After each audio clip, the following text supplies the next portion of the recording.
नतीजों से पहले जो एग्जिट पोल आए हैं उसमें नरेंद्र मोदी के नेतृत्व में एनडीए की सरकार बनती नजर आ रही है। द जेसी शो में भारत 24 के CEO and editor in chief doctor Jagdish Chandra ने भी जो विश्लेषण किया, एग्जिट पोल भी उसी विश्लेषण के नजदीक दिखाई दे रहे हैं। आइए आपको दिखाते हैं लोकसभा चुनाव के नतीजों से पहले डॉक्टर जगदीश चंद्र का एग्जैक्ट एनालिसिस। सर 2019 में मतगणना से पहले यानी 13 मई को आपने फर्स्ट इंडिया अखबार में एक हेडलाइन दी थी कि मोदी को मिलेंगे 303 सीटें, एक भविष्यवाणी थी। इस बार क्या कुछ भविष्यवाणी आप करना चाहेंगे? आपने बहुत पुरानी बात याद दिलाई और बाई चांस अखबार मेरे सामने ये देखिए, मैं कैमरा पे इस अखबार को दिखाता हूँ। इसमें लिखा है बीजेपी 303 इन ए वे, ठीक है। तो ये तो कोई सरस्वती की बात थी, सरस्वती बैठ गई थी हमारे एडिटर के मन में, हम लोगों के मन में जो है कि 13 मई को, ठीक है, अर्थात रिजल्ट निकलने से 10 दिन पहले फर्स्ट इंडिया अखबार ने हेडलाइन लगाई मोदी 170 और 303, ठीक है। वो सही निकला, वो चमत्कार हुआ। कभी कोई यश ऐसे मिलता है व्यक्ति को, और एग्जैक्टली बीजेपी 303 आई। उससे फर्स्ट इंडिया की नई क्रेडिबिलिटी बनी, एक नया नैरेटिव बना उस अखबार के बारे में। दिस इज़ ऑल जो है। सर भाजपा दावा कर रही है 400 पार और विपक्षी पार्टियां कह रही हैं 300 हमारे पास आंकड़ा होगा, तो दोनों के बीच में पॉसिबिलिटीज़ क्या है? 400 पार या फिर 300 की बात जो विपक्षी पार्टियां कर रही हैं, किस तरह की पॉसिबिलिटीज़ हैं? देखो, बेसिक पॉसिबिलिटी इस बात की है, एक तय करना है कि देश का नेतृत्व किसे सौंपें, वो कौन लीडर है देश को आगे बढ़ा सकता है। उस लीडरशिप में अगर देखा जाए तो नरेंद्र मोदी के अलावा कोई दूसरा व्यक्ति सामने नहीं दिखाई देता है। और इस चिंता के साथ में कि देश का नेतृत्व किसे सौंपें, हम संभावनाओं पर विचार कर सकते हैं। लेकिन सबसे बड़ी संभावना पे विचार करने से पहले एक बात जो कहना बहुत ज़रूरी है, वो ये है, हमारा जो आकलन है, irrespective of numbers, Modi is all set to take over the oath for the third time as the prime minister of the country. और इसके लिए आप देखिए, अभी आचार्य प्रमोद कृष्ण आए थे, तो उन्होंने वहाँ आकर के सरेआम हमारे फंक्शन में कहा ये कि आप देखना इस बार वही नरेंद्र मोदी जाएंगे और ये कहेंगे मैं नरेंद्र दास दामोदर दास मोदी तीसरी बार प्रधानमंत्री के पद की शपथ ले रहा हूँ। आकलन है लोगों का अपना अपना, लेकिन चिंता ये भी है कि देश का नेतृत्व किसे सौंपें। अगर ऐसा नहीं हुआ तो इन सारी चिंताओं के माहौल में ही हम संभावनाओं पे विचार कर रहे हैं। And this is all academic discussion. पहली संभावना 400, जिसे हम मानते हैं, मोदी भी जानते हैं, हम भी जानते हैं, ठीक है ना। इट्स ए मोरल बूस्टर, ये कोई ग्राउंड रियलिटी नहीं है। आज की तारीख में 400 is not a ground reality. लेकिन चमत्कार होते हैं मोदी के जीवन में। चमत्कार हुआ, मालूम पड़ा कि 402 आ गए, वो तो एक्सेप्शन है, ठीक है। लेकिन अदरवाइज 400 की बात यहीं ख़त्म है। But Modi is the prime minister in this range. अब नेक्स्ट आ जाइए उसके बाद में, तो फेवरेबल जो आंकड़ा चल रहा है 300 से 325, ठीक है, very nice. Modi is again the prime minister. ये मैं अकेले बीजेपी की बातें कर रहा हूँ, एक्सक्लूडिंग एनडीए, ठीक है। फिर उसके बाद में आ जाइए 275, 270 और 300 के बीच में, ठीक है, again Modi is the prime minister. और 5-7 कम पड़ेंगे तो एनडीए है ना 30 सीटों के साथ में, लगभग 30-35 सीट, तो Modi is again the prime minister.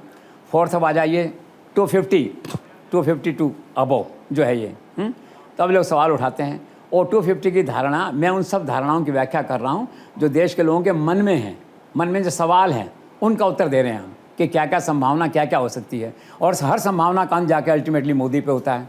एक इंटरेस्टिंग बात यह है। तो तीसरा मैंने आपसे कहा कि 250 प्लस के अंदर आप सरकार बनाते हैं, तब भी मोदी हैं। तो लोग कहते हैं तब मोदी कैसे हैं? एक तो है कि एनडीए के साथ 250 और 30-35, 280 हो गए आपके 1। सेकंड क्या है, सिंगल लार्जेस्ट पार्टी तो है ना मोदी, बीजेपी है ना इन ए वे। राष्ट्रपति भवन का निमंत्रण आएगा ना, शपथ होगी ना, आपका समय मिलेगा ना कम से कम 7 दिन का। और 7 दिन में मोदी अमित शाह क्या कर सकते हैं सारा देश जानता है, उनकी क्षमता देख चुका है वो। सब पार्टियाँ नतमस्तक होती हैं। शाम को कई दल आगे अमित शाह के घर पे आ जाएंगे, रेड कारपेट होगा, स्वेच्छा से ज्वाइन करेंगे और फिर सरकार बन जाएगी। तो प्रश्न कहने का है कि जो लोग मन में अगर आकांक्षा लेके बैठे हैं विपक्ष के या कांग्रेस के या टीएमसी के किसी के कि 250 से मोदी नहीं आएगा, तो भूल कर रहे हैं। 250 पे भी मोदी है प्राइम मिनिस्टर। और ये मैंने आपसे कहा है, बीजेपी में कोई प्राइम मिनिस्टर बनता है तो मोदी ही है। मोदी के अलावा या तो सरकार ही नहीं है बीजेपी की, ये मान लीजिए, और बीजेपी की सरकार है तो Modi is the only choice, इसमें कोई विकल्प नहीं है सोचने का। तो इसमें again Modi is the prime minister. अब आप और नीचे आ जाइए, 5% लोग ऐसे हैं, यूट्यूब और सब पे बड़ा हल्ला लोगों से चल रहा है कि सब 200 पे रह जाएंगे। प्रियंका गांधी कहती हैं 200 पे रह जाएंगे, कोई और लोग कहते हैं 200 पे रह जाएंगे। मान लीजिए चलो 200 पे रह गए, और मोदी ने सोचा कि मैं तो लड़ूंगा, मैं देश को ऐसे अनाथ होकर नहीं छोड़ सकता। मैंने जो किला खड़ा किया, जो स्वर्ग बनाया, देश में जो स्वर्णिम काल बनाया, मैं इसको छोड़ के नहीं हंसता। मैं इसका मुकाबला करूँगा 200 का। तो भाई 200 पे भी लिख के रखना, इस बात को नोट कर लेना। तुम इस बात को सीखा कि 200 पर भी प्लस एनडीए और प्लस शाम को जो अमित शाह के घर पे लोग आएंगे चाय पीने, और शाम को घोषणा होगी और आदित्य ब्रेकिंग न्यूज़ देगी कि ये दल भी मोदी के साथ है, तो सरकार बनेगी, फिर मोदी है। अब एक अंतिम बात पे आ जाइए। बहुत से लोग ऐसा सोचते हैं, चलो ये नहीं तो ये बताइए 200 पे रह गए तो क्या होगा, 200 से कम पे रह गए, 200 से कम में जाता नहीं हूँ मैं। और फिर आती है विशेषण का दुरुपयोग है, एक तरफ 200 के नीचे जाना, एक कहते हैं। तो ये सारी स्थितियाँ हैं। लेकिन अब दूसरी तरफ क्या है, कांग्रेस वाले तैयार हैं। जयराम रमेश काफ़ी सुलझे व्यक्ति हैं वैसे comparatively in the Congress setup जो है। उन्होंने कहा किसी भी आप चिंता मत करिए, हमें मौका दीजिए, बीजेपी एक बार 200 पे आ जाए फिर हम पे छोड़िए। उनको भी आशा किरण है, ठीक है। अब वो कहते हैं क्या होगा कि हमने तय कर लिया है कि जो सबसे बड़ी पार्टी होगी, सो कॉल्ड अपोजिशन, यूपीए जो भी आप कहते हैं उसको जाए, उसका नेता होगा, वो प्रधानमंत्री होगा। बाकी हम सब विभाग बांट लेंगे। हम 2004 में ऐसा कर चुके हैं, मनमोहन सिंह ने पूरे 5 साल शासन चलाया था, हम भी चलाएंगे, ये उनका ऐसा मानना है, ठीक है। एक पल के लिए मान लेता हूँ मैं, एनालिसिस की बात है ना, कल्पना की उड़ान तो एनालिसिस में कहीं भी जा सकती है कि चलिए उन्होंने बना ली सरकार, मान लीजिए हैं, तो नरेंद्र मोदी कितने दिन चलने देंगे सरकार को भाई? Narendra Modi will always remain a force in India another 20 years. चाहे प्रधानमंत्री रहें चाहे प्रधानमंत्री नहीं रहें, कैसी भी स्थिति में रहें, वो फोर्स हैं। वो इतना आंदोलन खड़ा कर देंगे अगले 6 महीने के अंदर, सरकार को मुश्किल हो जाएगी। क्यों? उनके मुद्दे ऐसे होंगे, जनता बेसिकली तो साथ रहती है ना उनके, 10-20 सीट ऊपर नीचे हो सकती है। तो इस देश की राजनीति में अगले 15-20 साल तक मोदी ही दिखते हैं, किसी भी संख्या को कैसे आप ले लीजिए। जब मैं कहता हूँ कि irrespective of numbers Narendra Modi will form the government, तो उसका तात्पर्य ये है, उसका भावार्थ ये है कि सिंगल लार्जेस्ट पार्टी होने के नाते सरकार बनाने का निमंत्रण नरेंद्र मोदी को मिलेगा। और उसके बाद में जो शक्ति परीक्षण होगा, फ्लोर टेस्ट होगा, उसमें नरेंद्र मोदी के हारने के कोई चांसेस नहीं हैं। कटसी अमित शाह, ये मोदी सरकार है, ये स्वर्गीय अटल बिहारी वाजपेयी की सरकार नहीं है जो एक मत से हार जाए फ्लोर टेस्ट में। इसलिए हर स्थिति में अगर फ्लोर टेस्ट होता है तो मोदी सरकार के हारने की संभावनाएं शून्य हैं। तो कुल मिला के सारी संभावनाओं का जो सारांश है, जो अंत है आज की तारीख में, वो ये है, विद और without majority, clear majority, Modi is the prime minister. Sir, Congress और कुछ दूसरे विपक्षी नेताओं का यह प्रचार है कि यदि भाजपा को इस बार 303 से कम सीटें प्राप्त होती हैं तो नरेंद्र मोदी और अमित शाह की मॉरल अथॉरिटी घट जाएगी। क्या आप भी ऐसा ही सोचते हैं? नहीं, इट्स एब्सोल्युटली रूल्ड आउट। आप देखिए, either you are the prime minister or you are not the prime minister. There is no concept of a weak or powerful prime minister, nothing in between, either yes or no, ठीक है। और एक बार अगर उनकी शपथ हो गई, prime minister हैं वो, जैसे मैंने आपसे कहा ना, शपथ होगी उनकी, तो फिर वो सत्ता का उपयोग इस ढंग से करेंगे, प्रशासन ऐसे चलाएंगे, उनका व्यवहार, आचरण, गवर्नेंस इस प्रकार की होगी जैसे 400 सीटों के प्रधानमंत्री की होती है। उनका करेज, कन्विक्शन इतना स्ट्रॉन्ग है, मान के चलिए आप ही। इसलिए जो लोगों की आशा है या होप है कि सीटें कुछ कम आ जाएंगी उसके अंदर तो जाके वीक हो जाएंगे, ऐसा कुछ नहीं होगा। अगर वो प्रधानमंत्री हैं तो फिर वो 100% के प्रधानमंत्री हैं। सर, मैंने सुना है कि नरेंद्र मोदी के शपथ ग्रहण की तैयारियां शुरू हो चुकी हैं, आपके पास है क्या कोई इन्फॉर्मेशन? ब्रिलियंट क्वेश्चन, लगता है मुझे भी ऐसा है, क्योंकि मेंटली तो नरेंद्र मोदी प्रधानमंत्री की शपथ ले चुके हैं। उनका पीएमओ, उनका सारा दफ्तर, उनके सब इसी ढंग से काम कर रहे हैं जैसे अनवरत होता है ना, इन कंटिन्यूशन हम काम करेंगे। विदेश के लोग भी ये मानते हैं कि प्रधानमंत्री हैं, यही रहेंगे। पुतिन ने इन्विटेशन भेज दिया, आई थिंक स्वीकार भी हो गया होगा कि जाएंगे वहाँ पे, G20 या जो भी कोई निमंत्रण है वहाँ पे, दैट वे जो है। मैंने सुना है कि शायद पंडितों ने 14 तारीख का मुहूर्त निकाला, लेकिन मुझे लगता नहीं, 14 बहुत दूर है। उससे पहले तो उनको उड़ीसा जाना है 10 तारीख को, और ये प्राइम मिनिस्टर जाएंगे उड़ीसा सीएम के शपथ में, अगर सीएम वहाँ बनता है तो ज्योतिष काम कर रहे हैं इस पर। मुझे लगता है, मेरा खुद का आकलन ये है कि 4 को रिजल्ट आएगा, रात को तो मेरे ख्याल से 7, 8, 9 तक उनकी शपथ हो जानी चाहिए, ऐसा मेरा आकलन है। एंड देन व्यक्ति परिस्थितियों का दास है, आज मेरा आकलन है ये। This is all, let's see. बाकी ये है कि वो शपथ की तैयारियां बिल्कुल निश्चित तौर पे होंगी शुरू, और मानसिक रूप से वो शपथ ले चुके हैं। सर, सुनने में आया है कि पीएमओ और भारत सरकार के सभी विभागों में एक चर्चा चल रही है कि स्टार्टिंग के 125 दिनों की एजेंडा के बारे में। तो सर, आपको क्या लगता है कि क्या हो सकती हैं नरेंद्र मोदी की अगली सरकार के 125 दिनों की प्राथमिकताएं? प्राथमिकताएं मेन तो उनकी वही है, विकसित भारत। इन ए सिंगल सेंटेंस देखा जाए तो अब उसके लिए आप कह दीजिए कि हम यूथ पे फोकस करेंगे, हम इंफ्रास्ट्रक्चर पे फोकस करेंगे, हम रेलवे पे करेंगे, ट्रांसपोर्ट पे करेंगे, फॉरेन इन्वेस्टमेंट पे करेंगे, बिल्डिंग पे करेंगे, और पे करेंगे, सारा एजुकेशन पे करेंगे, हेल्थ पे करेंगे, ड्रिंकिंग वाटर पे करेंगे, सारी बातें हैं।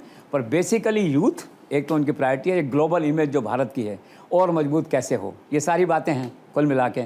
और ये योजना आज से नहीं है, चुनाव शुरू हुआ उससे पहले वो तय कर चुके हैं, सेक्रेटरी को टारगेट दिए जा चुके हैं, एक्शन प्लान बन के पीएमओ में आ चुका है, कई मामलों में पीएम का अप्रूवल भी हो चुका है। जैसे मान लीजिए प्रसार भारती एक कॉम्पिटेंट अफसर को लाए हैं, वो यूपी से, वहाँ पे नवनीत सहगल को, दैट वे जो है, और उनके वो पूरा उसको जो है रिवैम्प कर रहे हैं प्रसार भारती को। प्रसार भारती दूरदर्शन का रिवैम्प होने का मतलब ये है कि सरकार का दायरा कवरेज में सरकार का बढ़ेगा रोल आने वाले समय में। और मैंने सुना है कि प्रसार भारती OTT चैनल लेके आ रहा है साथ में अपना, दैट वे जो है। तो क्या है कि बहुत बड़े बड़े काम इस 125 दिनों में होंगे मैसेज देने के लिए, कि मैंने जो कहा था 125 दिन एक झांकी होगी, एक तरह से ट्रेलर होगा अगले 5 साल का।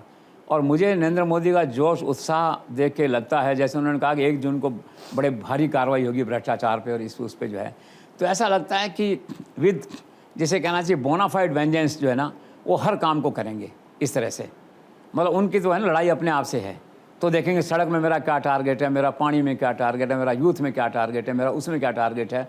तो अभी क्या 20 घंटे काम करते हैं, तो भाई मेरी सहानुभूति है पीएमओ के अफसरों के साथ कि उनको 22 घंटे काम करना पड़ेगा। अब वो 20 नहीं 22 घंटे काम करेंगे। तो 125 का उनका एजेंडा है। I wish it should be great success in the welfare, in public interest, in the interest of the people, in the interest of the government.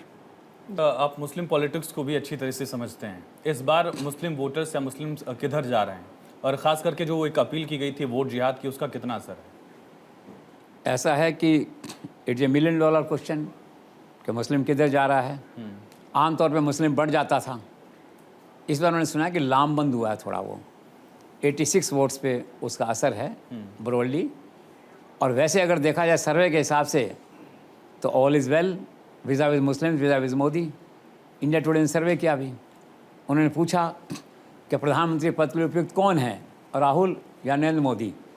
तो 55% लोगों ने कहा कि नरेंद्र मोदी, राहुल 35%। एक टेस्ट हुआ थोड़ा सा। इंडिया टुडे क्रेडिबल मैगजीन है, उसका लेवल भी सैंपल का काफ़ी बड़ा होता है। फिर दूसरा उन्होंने कहा भी परफॉर्मेंस नरेंद्र मोदी की, तो उन्होंने कहा 51% साथ हैं सरकार के। फिर सवाल आया कि अपोजिशन कल को अगर आता है गठबंधन, तो आना चाहिए कि नहीं गठबंधन, तो 59% लोगों ने कहा गठबंधन नहीं आना चाहिए। ठीक है। और एक और बड़ी घटना, हमारे यहाँ कार्यक्रम चलता है चैनल पे रोज़ रात को, मोदी मुसलमान मुल्क, मुल्क मुसलमान मोदी चलता है। हमारे पहले थी रूबिका जी, वो इसको चालू करके गई थी, अच्छा आइडिया था, वो चली गई और उन्होंने अपने नेटवर्क पे चलाया इसको, लेकिन वहाँ शायद TRP की सीमाएँ रही होंगी, तो इतना ज़्यादा नहीं चला पाए चुनाव में जो है। तो हमारे यहाँ तो लगातार चला वो, तो जो विरासत वो छोड़ गई थी, तो हमारी लोगों ने उसको आगे बढ़ाया, दैट वे जो है। बहुत पॉपुलर प्रोग्राम है। मैंने कई बार देखा कि देश के कोने कोने से, खासकर उत्तर भारत के कोने कोने से, चाहे ये मध्य प्रदेश भोपाल हो आपका, रांची हो, जयपुर हो, चंडीगढ़ हो, ठीक है ना, छोटे छोटे गांव फर्रुखाबाद हो, लखनऊ हो, मेरठ हो, तो वहाँ के मुस्लिम्स का वो किया गया ऑन स्पॉट जो है इंटरव्यू। तो अधिकांश लोगों ने कहा भी हम मोदी के साथ हैं, कौन कहता मोदी साथ में, और मोदी ने क्या अच्छे काम किए, उन्होंने नाम गिनाए उन्होंने। और उनके चेहरे पे कहीं ऐसा नहीं लगता था, पुरुष महिलाओं के चेहरे पे, कि बनावटी कर रहे हैं या कोई ड्रामा कर रहे हैं या एक्टिंग कर रहे हैं। ऐसा नहीं हो सकता। वैसे मुस्लिम कम्युनिटी के बारे में एक बात बताऊं मैं आपको, बाकी सब बातें ठीक है, एवरी टेररिस्ट मुस्लिम, मुस्लिम टेररिस्ट, वो एक अलग कहानी चलती है। बाकी बेसिकली इस कम्युनिटी में उस तरह का डबल स्टैंडर्ड नहीं है। आप देखेंगे तो ऐसा उनके चेहरे पे नाटक कर रहे हो, ऐसा महिलाएं नाटक कर रही हो, ऐसा मुझे नहीं लगता। और जितना भी क्राइम होता है, ये होता है ना आपके 420 और इस तरह के जो बिजनेस इकोनॉमिक ऑफेंसेस, इसमें मैंने बहुत कम देखा है कि मुस्लिम लोग उसमें इन्वॉल्व हुए हों। उनके दूसरे इश्यूज़ हैं, ठीक है ना, आतंकवाद से जुड़ गए, किसी और से जुड़ गए, कास्ट के इशू हो गए, वो मुस्लिम इशू हो गए, सेकुलर इश्यूज़ हो गए। तो उस संदर्भ में जब मैं मुस्लिम कम्युनिटी के कंडक्ट को देखता हूँ, तो मुझे लगता है कोई जेन्युइन थे सारे जो लोग माइक पे बोल रहे थे।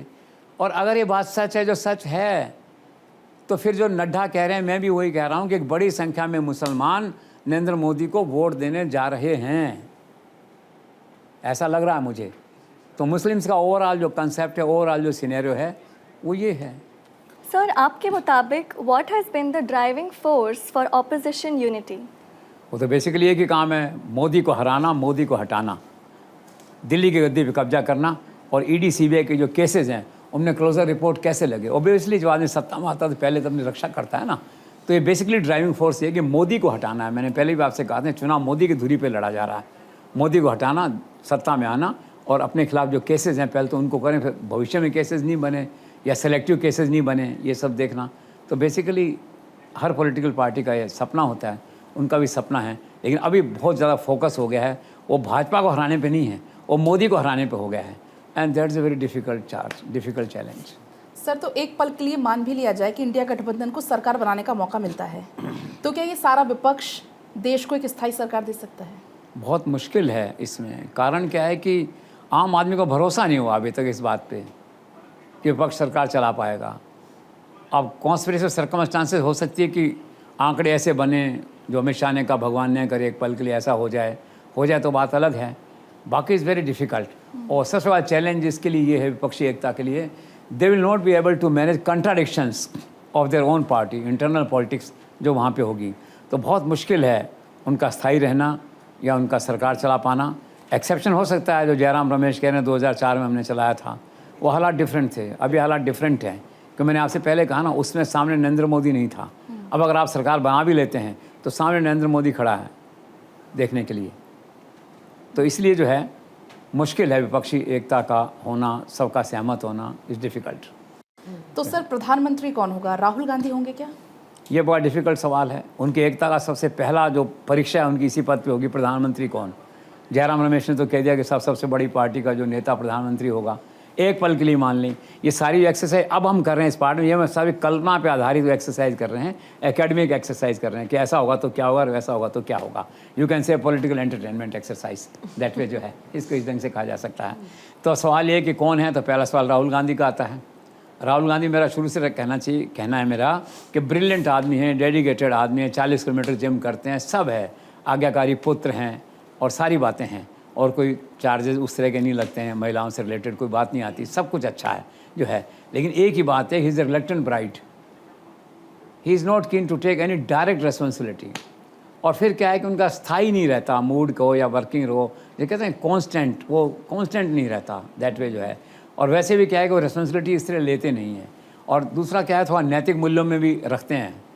भाजपा से लड़ाई उनकी अलग है, विद इन राहुल गांधी उनका रहता है मेरा क्लियर मेजोरिटी होगी तभी मैं बनूं इसके अंदर। तो क्लियर तो मेजोरिटी है नहीं कांग्रेस की, कोई चांस ही नहीं है उसका होने का। और एक बात और है, कांग्रेस की अगर सीटें बढ़ भी रही हैं ना, तो कांग्रेस की पॉपुलरिटी से नहीं बढ़ रही हैं। ये वो जो लड़ाई है मोदी के समर्थकों और विरोधियों की, जो अपोजिशन की लड़ाई है मोदी को हटाने की, ये उसका परिणाम हो सकता है। कांग्रेस की बनी है पॉपुलरिटी, ये मोदी वर्सेस मोदी का रिजल्ट हो सकता है दैट वे जो है। तो ये रूल्ड आउट हैं। बाकी अब आप आएंगे तो खड़गे की बात है इन ए वे, तो ममता खड़ी हो जाएंगी और कोई आदमी खड़ा हो जाएगा, स्टालिन खड़ा हो जाएगा। Is very very difficult and almost impossible to come to consensus for INDI party on the name of the future prime minister if at all this opportunity comes to them. Sir, आपको क्या लगता है, क्या ममता बनर्जी होंगी सरकार में शामिल या बाहर से करेंगी समर्थन? ये उसी काल्पनिक हिस्से का पार्ट 2 है ममता को लेकर के कि क्या ममता होंगी शामिल। नॉर्मली तो ये होता है कि टीएमसी शामिल होना चाहिए, एक बड़ी पार्टी है, बड़ी पार्टी रहेगी तो। और वो एक अलग बात है कितनी सीटें इस बार ला पाती हैं, 20 रहती हैं, 22 रहती हैं, 17 रहती हैं, और कहीं स्वीप नहीं हो जाए वहाँ बंगाल में किसी दूसरी पार्टी का दैट विज है। लेकिन आज हम मान लेते हैं ममता जहाँ है वैसी की वैसी उन सीटों के साथ मान लेते हैं, तो वैसे सरकार में होना चाहिए। लेकिन उनकी लड़ाई चलती है रंजन चौधरी के साथ वहाँ पे जो है। तो मैंने ये भी सुना, उन्होंने ये भी थ्रेट दिया था कुछ दिनों पहले कि मैं भाजपा को भी बाहर से सपोर्ट कर सकती हूँ। अमित शाह की फिर कैपेसिटी आप जानते हैं, नेगोशिएशन कैपेसिटी जो है, डील कैपेसिटी। तो कोई बड़ी बात नहीं, ऐसी सूरत आ जाए कभी मान लो है तो पता लगा ममता जो हो तो बीजेपी को बाहर से सपोर्ट कर रही हैं, you never know that way. तो केवल अनुमान है। और ममता क्या है ना, मूड है एक तरह से, और हालात हैं उसमें कि क्या हालात होंगे क्या नहीं होंगे। सर, गृह और वित्त जैसे विभागों पर विवाद का आपका क्या कहना है इस बारे में? ये तो देखो बहुत है ही ना, प्राइम मिनिस्टर के बाद बात ये आती है कि होम कौन ले, फाइनेंस कौन ले, झगड़ा होता है घटक दलों में, कौन लेगा कौन नहीं लेगा। कांग्रेस मांगे कि मेरे को दे दो, उनको मांगोगे उनको दे दो जो है। तो बहुत डिफ़िकल्ट है। जब विपक्षी एकता का ही आना मुश्किल है, तो ये तो एक्सटेंशन क्वेश्चन है उसका कि होम में क्या होगा और फाइनेंस में क्या होगा। Difficult to assess but very difficult. पहली बात तो वही है, very difficult for opposition to come to a consensus on any name, or very difficult to come to power. Sir लेकिन कुछ लोगों का कहना है कि जो सच्चा या झूठा गठबंधन सिर्फ 4 जून तक का है, उसके बाद तमाम विपक्षी दल एक दूसरे को अपनी हार का जिम्मेदार ठहराएंगे। हाँ, इंटरेस्टिंग, मे बी राइट। क्यों कहेंगे तुम्हारे कारण से हम वहाँ आ रहे हैं, उसके कारण से हम यहाँ हमारे पंजाब में तुम्हारे कारण से आ रहे हैं, ऐसे कारण से आ रहे हैं, क्रॉस जो होता है, ये बात तो सही है। और कई बार कहा भी है विपक्षी दल के कई घटकों ने, मैंने सुना आपस में कहा भी है कि यार अभी रुक जाओ ना 4 जून तक, 4 जून को बात करेंगे। तो ये बहुत संभव है कि भले बीजेपी किसी भी नंबर पे आ जाए, पता लगा सरकार बनाने वाले कोई नहीं, अगेन बीजेपी के अलावा पता लगा 150 लोग इकट्ठे नहीं हो पा रहे, कोई बड़ी बात नहीं है। विपक्ष में 150 लोग भी इकट्ठे नहीं हो पा रहे सरकार बनाने के लिए, और फिर सब लोग कह रहे हैं मोदी जी को भी आप ही आइए, कोई बात नहीं, सीटें कम रहेंगी, एक पल के लिए मन रहेगी, भाई आपके अलावा कोई विकल्प नहीं है। उल्टा मनुहार हो रहा है, और सिंगल लार्जेस्ट पार्टी के नाते इन्विटेशन तो वैसे ही मिलेगा, वो तो पहले बात हो चुकी है। दैट वे जो है, तो विपक्ष की हालत ठीक नहीं है। और एक नया विचार मेरे दिमाग में आया है कि कोई बड़ी बात नहीं है, विपक्ष कुछ नंबर ले भी आए तो सरकार भी बना पाएंगे कि नहीं। सर, विपक्षी गठबंधन के बारे में आखिर खुद नरेंद्र मोदी जी के क्या विचार हैं और वे क्या सोचते हैं? देखो, मैंने एक जगह पढ़ा था, एज ए पार्लियामेंटेरियन और एज ए प्राइम मिनिस्टर या एज ए सीनियर पॉलिटिशियन, उन्होंने कहा मैं तो चाहता था, मुझे खुशी होती अगर गठबंधन बनता प्रॉपरली, लेकिन स्थिति ये कि गठबंधन नहीं बना। इंडी के लोग खाली फ़ोटो सेशन करते रह गए आपस में। पहले फ़ोटो में जो लोग आए वो दूसरी फ़ोटो में नहीं थे, दूसरी फ़ोटो में जो लोग आए वो तीसरी फ़ोटो में नहीं थे, फिर 5-7 फ़ोटो सेशन हुए और संख्या लोगों की कम होती चली गई। तो वो भी चाहते थे, और कभी कभी मैंने सुना उनको, कुछ लोग कहते हैं कि वो डिक्टोरियल हैं या वो नहीं चाहते, ऐसा नहीं है, पॉलिटिशियन हैं, मैंने गुजरात के दिनों से देखा है कि वो भी चाहते हैं कि विपक्ष रहे एक, लेकिन विपक्ष एक हेल्दी विपक्ष रहे, एक तरह से कीचड़ को छालने वाला नहीं, एक मुद्दों पे बहस करे आकर के, he is open for such things. लेकिन ये पहलू कभी उजागर नहीं हुआ, या एक इम्प्रेशन ही बन गया, इस तरह का नैरेटिव बन गया कि नहीं वो तो सुनेंगे नहीं या विपक्ष को नहीं सुनेंगे, ऐसा नहीं है। और अगले 5 साल हैं तो आप देखना शायद ऐसी अपॉर्चुनिटी आएगी जो है। तो वो चाहते थे, उनका कहने का मतलब यही है उनका कि मैं चाहता हूँ विपक्ष रहे, लेकिन विपक्ष ऐसा नहीं रहे ना, जैसे मैंने बताया आपसे कि वोट डालने नहीं जा सके एक दूसरे का, ऐसा नहीं रहे। सर, राहुल की ओर से अमेठी सीट खाली की गई, प्रियंका गांधी को क्यों नहीं दी गई? क्या प्रियंका गांधी के साथ रॉबर्ट वाड्रा भी चुनाव लड़ना चाहते थे? अब ऐसा लगता है प्रियंका गांधी की जन्मपत्री में नहीं है चुनाव लड़ना या कोई करना। कहा जा सकता है कि justice has not been done with Priyanka in the family so far. 1999 में पहली बार उसका पॉलिटिकल स्टेटमेंट आया था, 1999 में। कितने साल हो गए? 24 साल 25 साल हो गए, इनका 26 साल हो गए, जो भी है। आज तक एक बार टिकट नहीं मिला, हर बार चर्चा चली। एक वक्त ऐसा आया था जब 2 जगह से सोनिया गांधी जीती थी, यही 20-22 साल पहले जो है ये, तो लोग उम्मीद कर रहे थे कि अब अमेठी से टिकट मिलेगा प्रियंका गांधी को। उन्होंने चुनाव में रोल प्ले किया था, लेकिन अनाउंसमेंट हुआ Rahul to contest from Amethi, ठीक है। तो उसी दिन राहुल गांधी प्रियंका गांधी के बीच में एक वैचारिक खाई, दोनों के बीच में तो नहीं, उनका प्रेम तो एज इट इज़ है, उनके समर्थकों के बीच में एक विचारधारा जनक बीच के अंदर एक खाई क्रिएट हुई, वो खाई आज तक है। तो प्रियंका के साथ जस्टिस नहीं हुआ, ऐसा बहुत से लोगों का मानना है, दैट वे जो है, और किसी टिकट पे नहीं हुआ, आप देखिए। और अब फिर जो नहीं हुआ तो फिर बयान क्या दिया जयराम रमेश ने, कहा कि Priyanka is a star campaigner, हम इसको पूरे देश में घुमाएंगे, एक कॉन्स्टिट्यूंसी में इसको लिमिट नहीं कर सकते, दैट वे जो है। अच्छा होता है कि राहुल गांधी खुद लड़ें, बहन को भी लड़ाते, जिसे कहते हैं, मेरा ऐसा मानना है। लेकिन ठीक है, डेस्टिनी है, यू कांट चेंज डेस्टिनी, और उनके रिश्ते एज इट इज़ हैं, वो एक अलग बात है।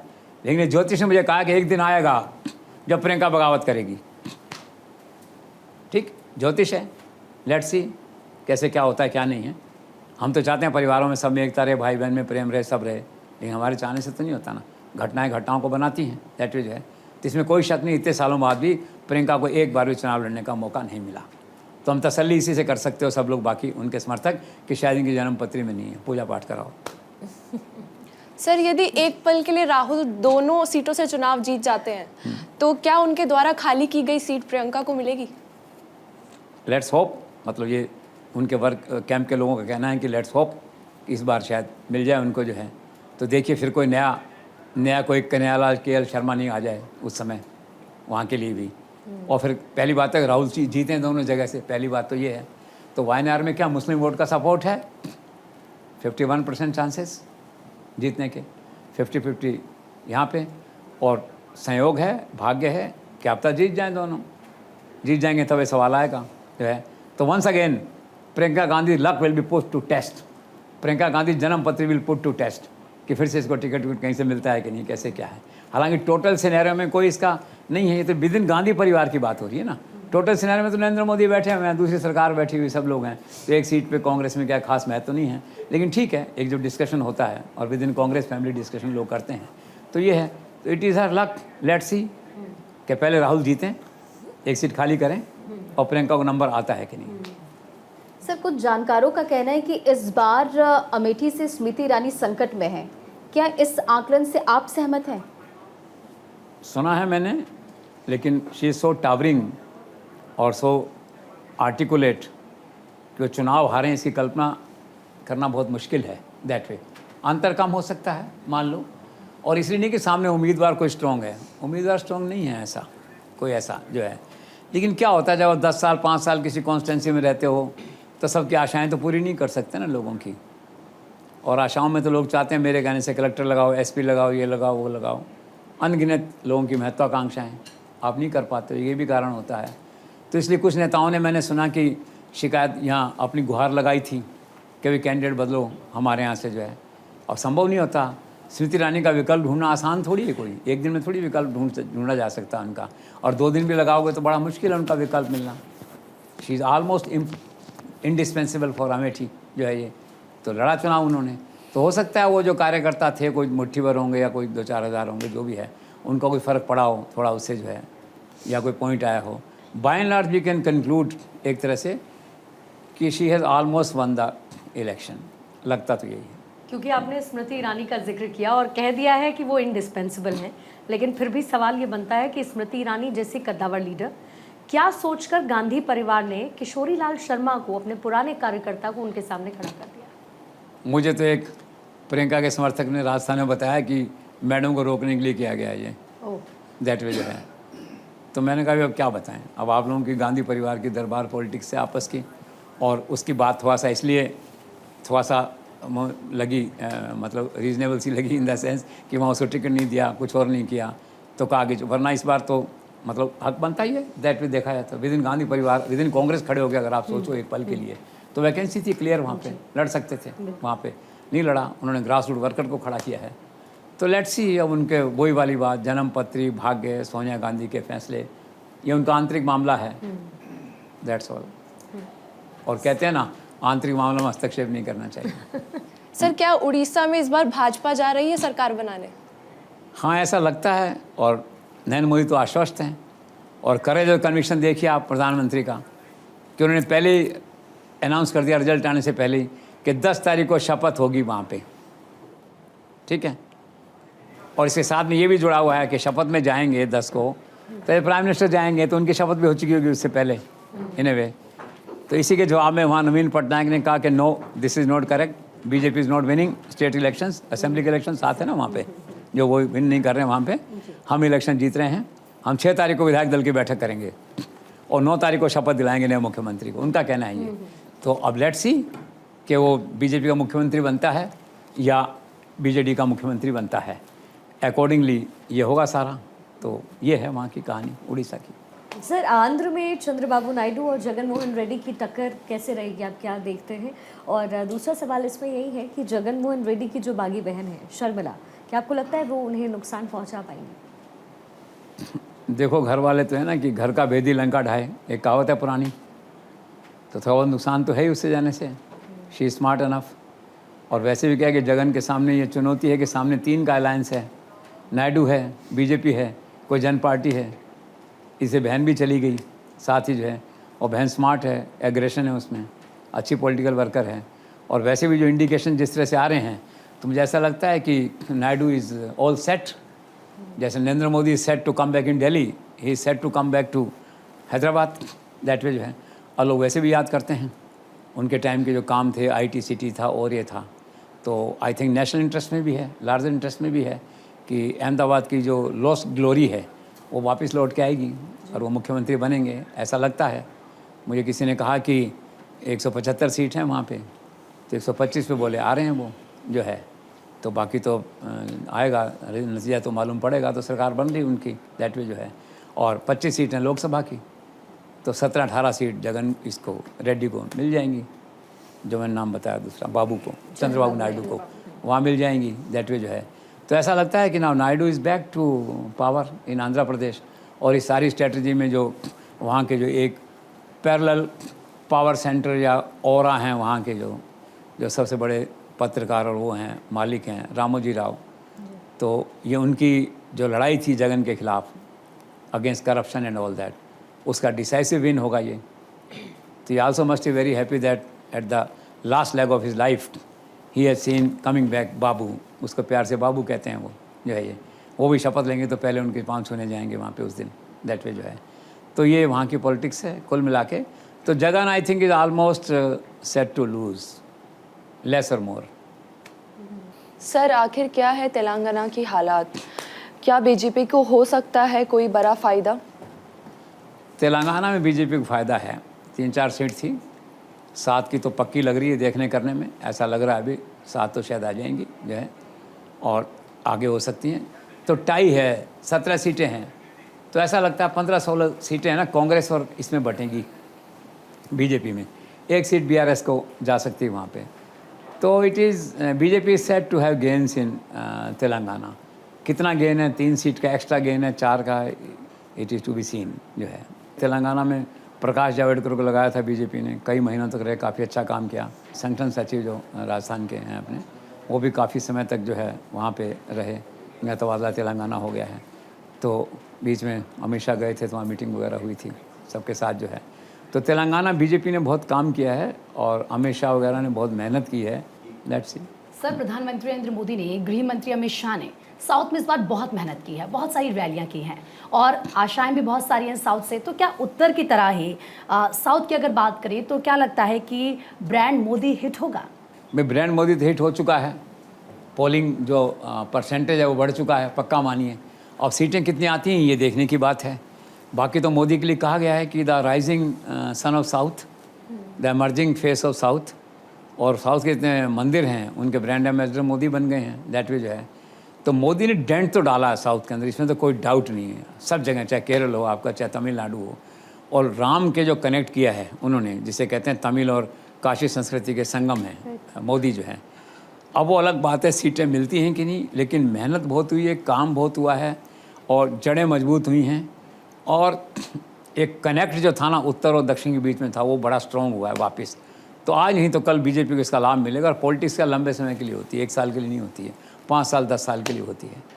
तो ऐसा हो सकता है आगे जाकर। और देखो अभी तो रिजल्ट आएंगे, मालूम पड़ेगा, हो सकता है मोदी ब्रांड का असर हो and that's converted into seats also apart from polling percentage. Sir आपने कहा जो वोटिंग पॉलिटिक्स है वो लंबे समय के लिए होती है। 2 लोग, अगर आपकी भाषा में कहें तो 2 गुदड़ी के लाल, ग्रास रूट वर्कर, जिनको इस बार बहुत विश्वास प्रधानमंत्री नरेंद्र मोदी ने जताया भी है और उनको पॉलिटिक्स में उठाया भी है। एक है अन्नामलाई और दूसरी हैं जो हैदराबाद में चुनाव लड़ी हैं ओवैसी के सामने। ये दोनों ही पर विश्वास तो है, लेकिन रिजल्ट कितना निकल पाएगा और अमित शाह, नरेंद्र मोदी उस रिजल्ट से कितने खुश होंगे और उनकी पॉलिटिक्स कितनी लंबी चल पाएगी? इसमें कोई शक नहीं है कि गुदड़ी के लाल हैं दोनों। नरेंद्र मोदी की, अमित शाह की खोज है, डिस्कवरी है और काफ़ी पॉपुलर है। अन्नामलाई जो आपने कहा IPS ऑफिसर थे, लड़े चुनाव, जीतने का तो पक्का नहीं कहता, लेकिन बहुत नियर बाई रहेंगे, जीत भी सकते हैं वहाँ से जो है। और वैसे एक साउथ की बात चल रही है, चेन्नई साउथ, ये शायद मदुराई से लड़े हैं, कुछ ऐसा है इस तरह का जो है। तो एक अच्छी उनकी खोज है। और जो असेंबली के इलेक्शन होंगे आगे जा कर के, दैट्स वेरी इंपॉर्टेंट, उसमें ये आदमी उनको काफ़ी डेंट देगा DMK को, और ये सिलेक्शन ठीक है। और ख़ास करके ये कि राजस्थान के पत्रकारों में, उत्तर भारत के पत्रकारों में अन्नामलाई से मिलने का क्रेज़ आप देखिए। तो उसको कहते हैं वहाँ से कि ये छोटे मोटे नरेंद्र मोदी हैं। नरेंद्र मोदी शैशव अवस्था में थे, जिस तरह से अच्छा बोलते थे, करते थे, उस तरह, इसलिए प्रधानमंत्री ने उसके सिर पे हाथ रखा है। और मेरिट को प्रमोट करते हैं, टैलेंट को प्रमोट करते हैं, तो वो तो ठीक है उसका ग्राफ जो है, और इलेक्शन का मालूम पड़ जाएगा। लेकिन उन्होंने अच्छा फाइट किया होगा, इसमें कोई डाउट नहीं है। और दूसरी जो महिला का आपने बताया, तो 50-50 चांस हैं, जीत भी सकती हैं। उसको प्रॉपरली किया है प्रमोट, लेकिन अब यहाँ ना मुस्लिम तो वोट एन ब्लॉक आता है, और लास्ट डेज में क्या उन्होंने कांग्रेस का सपोर्ट भी कर दिया था, एक अंडरस्टैंडिंग हो गई थी ओबासी की जो है। तो ओबासी में विन, ओबासी माइट नॉट विन, लेकिन अगर वो लता जीतती हैं तो नरेंद्र मोदी की बहुत ही स्ट्रैटेजिक विन होगी ये। एक सीट ही है हालांकि, लेकिन उस एक सीट का मैसेज पूरे साउथ में जाएगा कि हम किसी को भी खड़ा कर सकते हैं, किसी के सिर पे हाथ रख सकते हैं, किसी को जिता सकते हैं। तो हार जीत छोड़ो, लेकिन लड़े बहुत अच्छे से दोनों जो है, और फ्यूचर के अंदर उन राज्यों के पावर सेंटर बीजेपी के दोनों बन चुके हैं। सर, कई दशकों बाद श्रीनगर में 38% मतदान हुआ है, आखिर यह चमत्कार कैसे हुआ? ये चमत्कार है 370 हटने का, लॉ एंड ऑर्डर के ठीक होने का, बेसिकली लोगों के भय का समाप्त होने का। It's a direct credit to Amit Shah, Narendra Modi. जो लोग सोचते थे पहले कि कैसे क्या होगा, इससे पहले 8% पोल होता था, 10% पोल होता, 10 भी नहीं होता था, 7% होता था। महबूबा जब चीफ मिनिस्टर बनी थी तो 8% पोल हुआ था, अब देखिए 38% पोल हुआ है, मिरेकलस। और चेहरे शरीफ एक विधानसभा क्षेत्र है, वहाँ पे 53% है, ठीक है। कंगन एक विधानसभा क्षेत्र में देखा हुआ मुझे जो है, वहाँ 55% है। अनंतनाग में हुआ है, बारामूला में 56% मतदान हुआ है। तो बिल्कुल मिथ ही टूट गया वहाँ का। तो क्या Kashmir is back to normal. और ये जो चुनाव है इसमें इतने पोलिंग का होना, ये अमित शाह, नरेंद्र मोदी की पॉलिसीज़ जो हैं कश्मीर की 370 एंड अदर्स, उसका रीवैलिडेशन है एक तरह से कि आपका फैसला सही था। सबसे बड़ी बात यह है, नड्डा का मैंने कहीं पढ़ा, उसने कहा कि वहाँ सीटें मिलने से मतलब ये है हमारा फैसला सही था उस लाइन पे जाने का जो है। तो बहुत बड़ी घटना है, लोकतंत्र की वापसी है घाटी के अंदर, और उत्सव है लोकतंत्र का। सर, क्या कभी आपने सोचा था जिस लाल चौक पर नरेंद्र मोदी तिरंगा फहराने गए थे, जान हथेली पर रखकर, उसी लाल चौक पर भारत का तिरंगा स्थायी रूप से स्थापित किया जाएगा और वहां पर जनजीवन बिल्कुल सामान्य हो जाएगा? बिल्कुल है, ये वाकई चमत्कार है।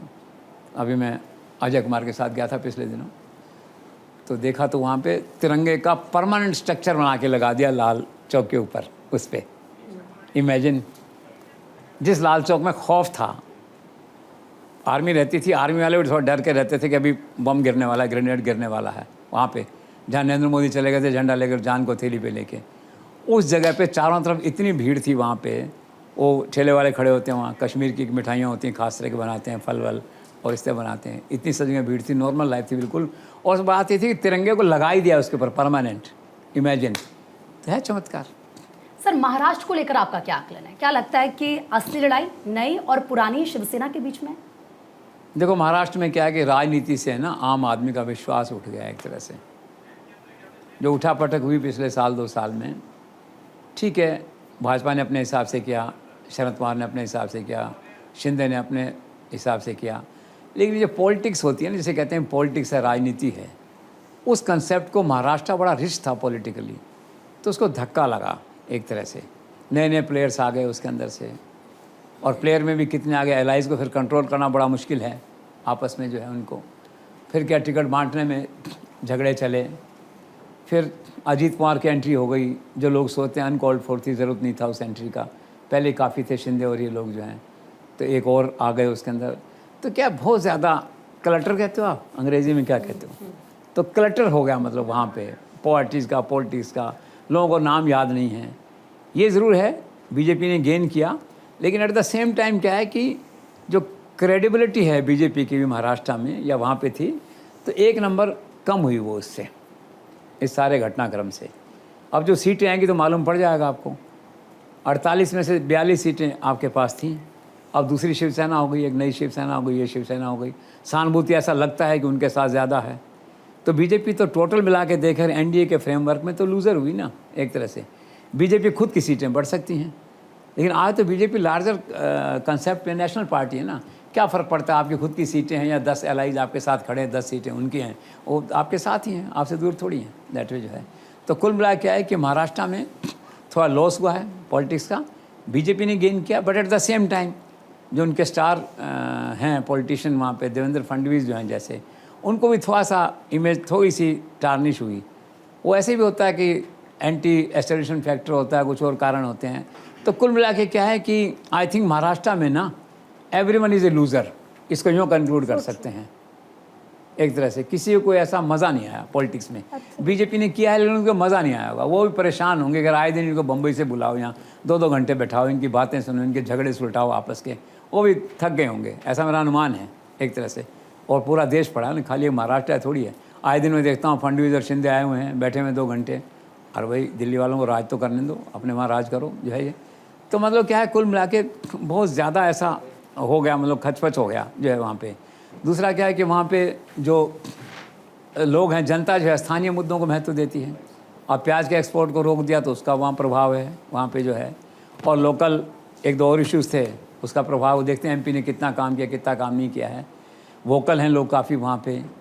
अब एक नया चैप्टर चला दिया गुजराती वर्सेस महाराष्ट्र, छुटपुट, उसका भी है असर। मेरा मतलब है कि महाराष्ट्र की पॉलिटिक्स की ब्यूटी चली गई, और at the end of the day everyone is a loser. चुनाव में सीटें तो आती जाती रहेंगी, मतलब बीजेपी उसके एलाइज, बीजेपी खुद को 2 सीटें ज़्यादा मिल जाएंगी, एलाइज जो है वो लूज़ करेंगे। अब अलग बात है कल को उद्धव ठाकरे भी इधर आ जाएं, राजनीति में कुछ पता नहीं चलता भाई। बेसिक तो natural ally Uddhav Thackeray BJP थे ना, हालात ऐसे बने, कारण ऐसे हुए कि अलग हो गए, वो हो सकता है फिर जुड़ जाएं साथ में, दैट वे कुछ पता नहीं चलता है। और वहाँ पे एक चुनाव भी हो रहा है, आप देख रहे हैं, उसकी शरद पवार की डॉटर प्रिया सुले क्या वो लड़ रही हैं, और वो सामने उनकी सुनेत्रा जो है उनकी अजीत पवार की वाइफ लड़ रही हैं बारामती में जो है, तो होम टाउन है उनका, वो एक अलग इंटरेस्टिंग मौका देखने का है। तो कुल मिला क्या है कि Maharashtra politicians will come and go, but मज़ा नहीं आया चुनाव के अंदर महाराष्ट्र में, by the way. Sir, Mumbai में केंद्रीय मंत्री और पावरफुल लीडर पीयूष गोयल की क्या स्थिति है? वो तो विनिंग कैंडिडेट हैं। मैं गया था उस दिन, ओम बिरला भी गए थे वहाँ पे जो है, उनके नामांकन में कोई झगड़ा पड़ गया था, कोई फोटो कॉपी ओरिजिनल कागज़ का, वो हो गया था सॉर्ट आउट वहाँ पे जो है। तो और बाकी विनिंग कैंडिडेट हैं, उनकी कॉन्स्टेंसी सेफ़ है। 1989 से लेके लगातार बीजेपी रही है, 2 बार छोड़, बाकी तो सेफ कॉन्स्टेंसी है।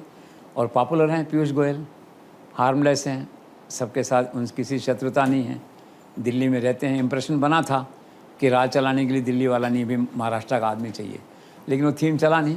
मैंने बाद में फीडबैक लिया था जो है, तो ही इज़ विनिंग, आएंगे दिल्ली में काम करेंगे, लॉयलिस्ट हैं, लो प्रोफाइल हैं, साइलेंट वर्कर हैं, ठीक है। आई थिंक इज़ ऑलमोस्ट विनिंग।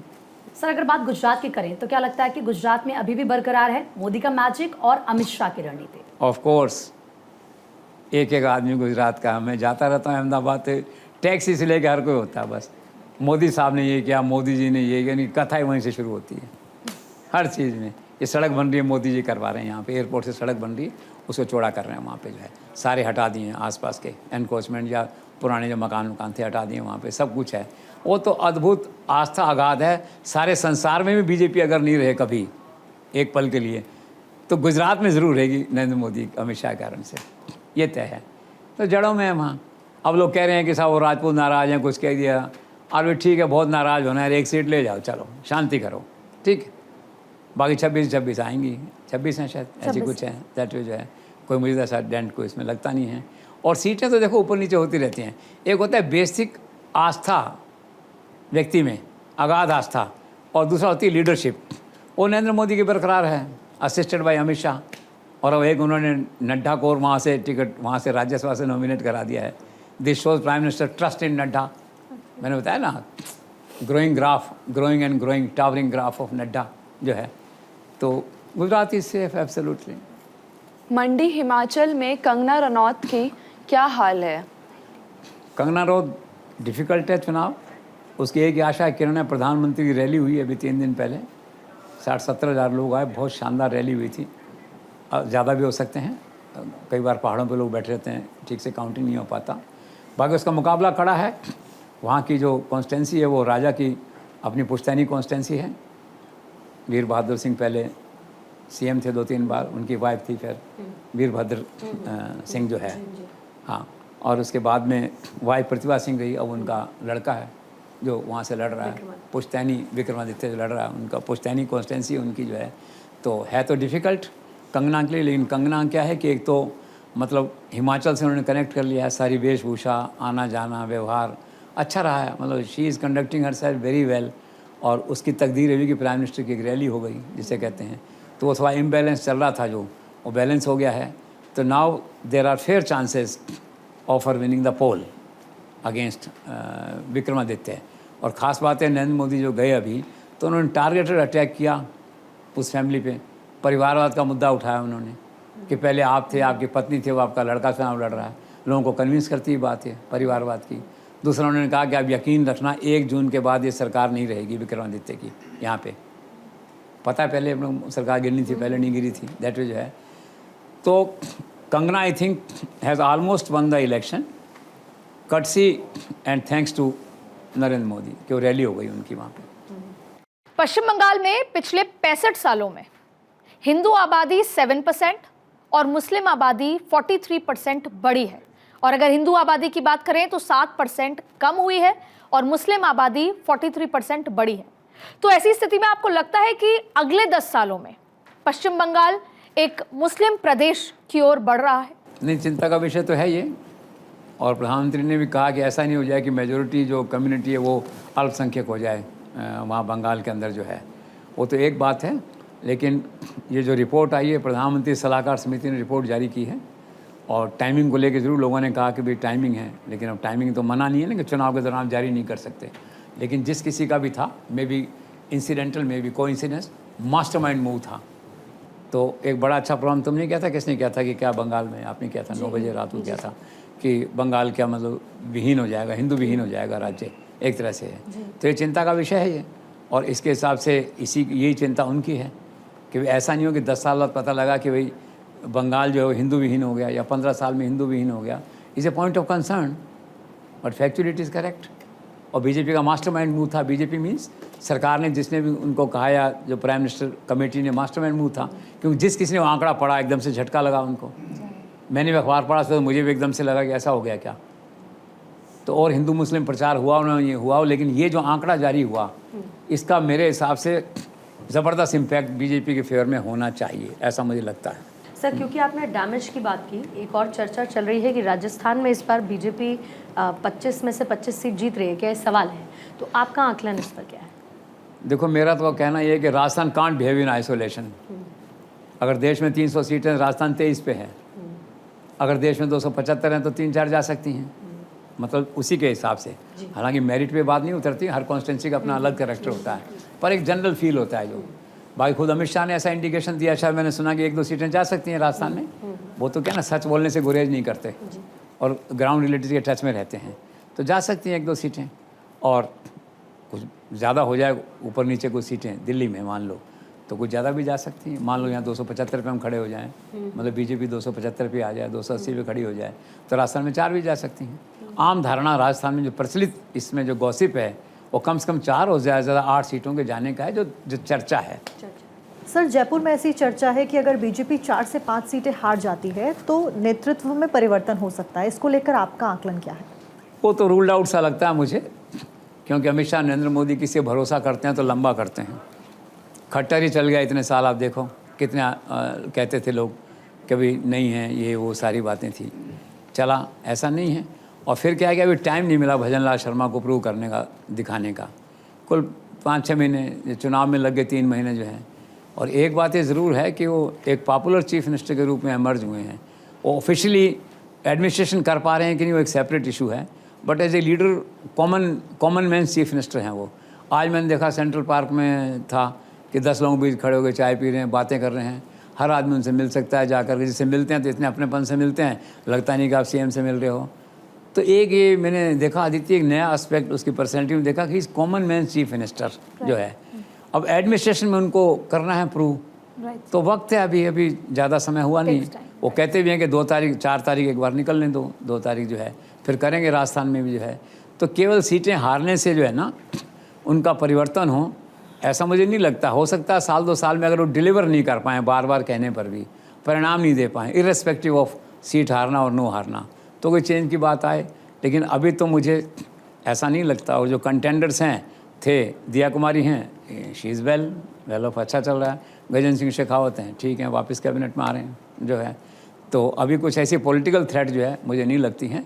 बस आवश्यकता इस बात की है कि राजस्थान में चुनाव के बाद में एडमिनिस्ट्रेशन को टर्न अप करने के लिए वो कुछ और अच्छा करें, ऐसा लोग सोचते हैं। सर लेकिन एक और फिनोमेना अभी चल रहा है, और आप क्योंकि बॉडी लैंग्वेज डिकोड करते हैं इसलिए आप बताइए कि जब भी आप थड़ी पे या कहीं पर भी अच्छी मतलब किसी भी तरह की जगह पर आप जाएंगे तो घंटों अगर कोई आदमी मोदी के विरोध में 1-1 घंटा चर्चा कर रहा है, लेकिन जैसे ही चर्चा खत्म हुई तो कहते हैं आएगा तो मोदी। एब्सोल्युटली, ये किस तरह का? You are right. ये बहुत ही अजीब फिनोमिना है। 1 घंटा डिस्कस करेंगे और शुरू करेंगे 300 से, फिर 150 के आगे खड़े हो जाएंगे, सब बात होएगी और फिर कहेंगे पर एक बात है, कहते हैं क्या यार आएगा तो मोदी, तो चर्चा क्यों करी भाई 1.5 घंटा। ये एक फिनोमिना है कंट्री में, इसमें है ना, फैशन है, फिनोमिना है, क्या है जो भी है। Any how, well done. तो सर इन दिनों दबी जुबान में एक और चर्चा सुनाई देती है कि किसी कारणवश अगर नरेंद्र मोदी 272 का स्पष्ट बहुमत नहीं ला पाते हैं तो आरएसएस किसी और चेहरे को प्रोजेक्ट कर सकती है। क्या ये पॉसिबल है? ये चर्चा उन मुट्ठी भर लोगों की जो चाहते हैं किसी न किसी तरह से नरेंद्र मोदी हट जाए। हर बार सोचते हैं, हर बार चाहते हैं, वो इच्छा पूरी नहीं होती उनकी। उसमें पत्रकार भी हैं, राजनेता भी हैं, खुद बीजेपी के भी 2-4 लोग हो सकते हैं। तो ये चर्चा वही लोग चला रहे हैं इस तरह की।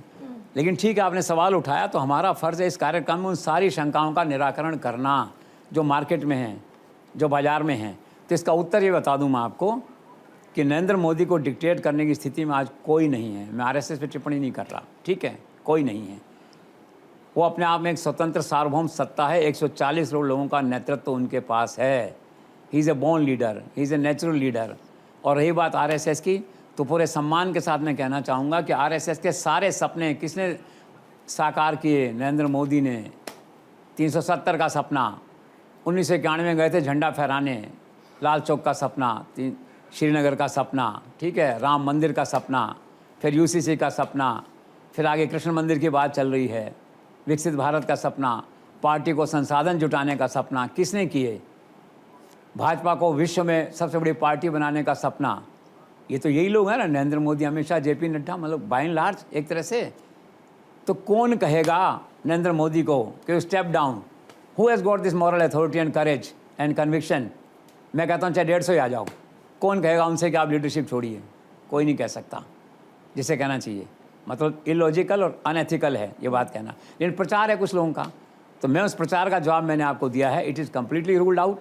न तो आरएसएस इस पोजीशन में है, मतलब आरएसएस बजाय मैं कहता हूँ कोई भी व्यक्ति, आरएसएस को मैं डिलीट करूँगा इस सेंटेंस से, आरएसएस की बात नहीं कर रहा, कोई भी व्यक्ति, संस्थान, ठीक है, भाजपा से जुड़ा हुआ है दूसरा, आज देश में ऐसा नहीं है जो नरेंद्र मोदी को डिक्टेट कर सके या बता सके कि नमस्ते अब आप छोड़ दीजिए। Nobody, and it is in the national interest जिसे कहते हैं। This is all.